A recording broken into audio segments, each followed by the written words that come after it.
Welcome back to more Cake. Yes, my badass edible art. I'm gonna show you guys how I made this mold using this jewel to create this piece of fondant to go on a cake.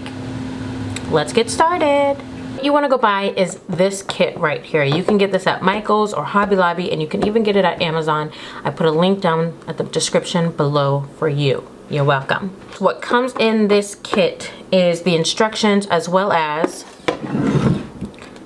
these two containers. It's a container mixed with like a white gray clay and then a mustard yellow clay in it. So one is B and the other one is A. And basically you want to take one of each part. So if 1 on 1 means basically the same measurement. If it was 2 on 1, that means it would be like 2 times more than the other one. So we just need 1 part yellow and 1 part of the gray clay, and we're gonna mix those together.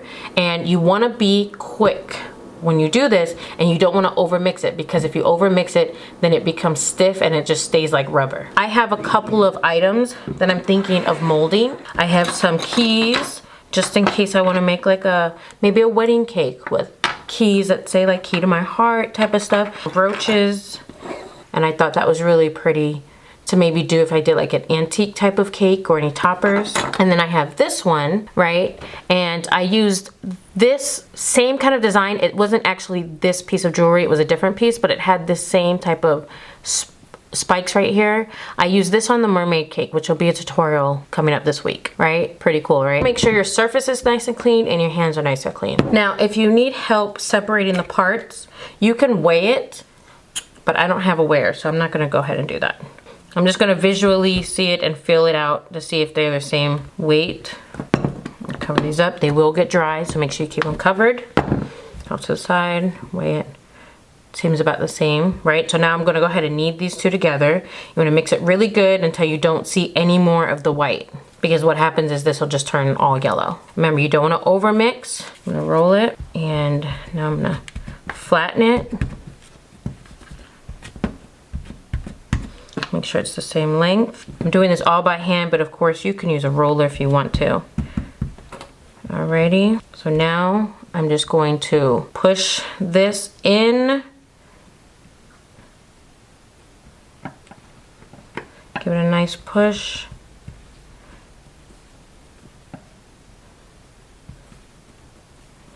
Okay, I think we're pretty good there. And we're gonna leave this here for up to 10 minutes. It should be nice and dry. So I'll come back when this is nice and dry and hardened and it's no longer clay, and then we'll take this piece out, okay? I'm gonna go ahead and do this piece here. Again, I'm gonna grab equal parts. And you also don't wanna grab more than you need, right? Because this is an expensive kit and you don't want any of it to go to waste.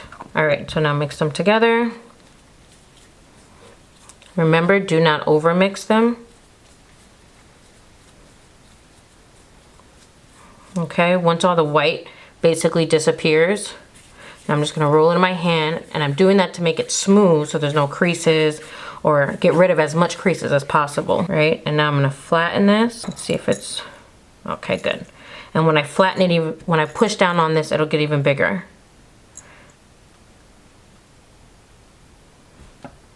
I wanna make sure everything is in there nice and tight. Perfect. Okay.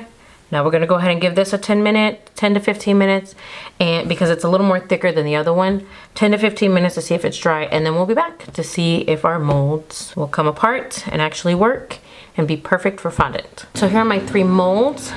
I've waited, maybe it's probably been like 20 minutes, wanted to double check to make sure that it was actually super dry and stiff.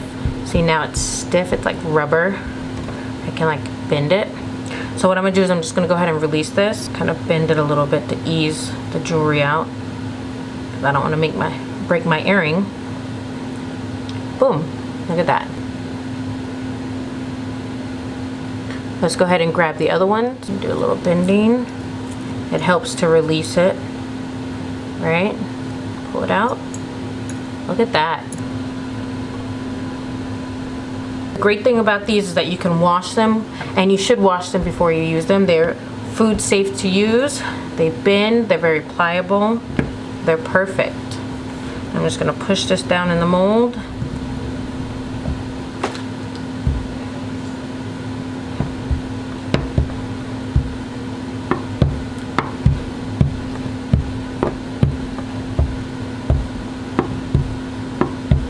What I like to do is roll it till the extra fondant kind of comes off, you see? And then try to take off as much of this excess fondant that's hanging on the side with my leftover fondant. Kind of pull it off. See how that's happening? It's just coming off on its own with just fondant on top of fondant. But you want to roll it to get really thin on the outside, so that way it peels off, breaks off easily. See? And then I just clean off the edges. See, I'm not using any tools, I'm just using my hand. I'm gonna clean off the edges by basically folding all of the scraggly stuff that was on the end, kind of folding it in and pushing it back in.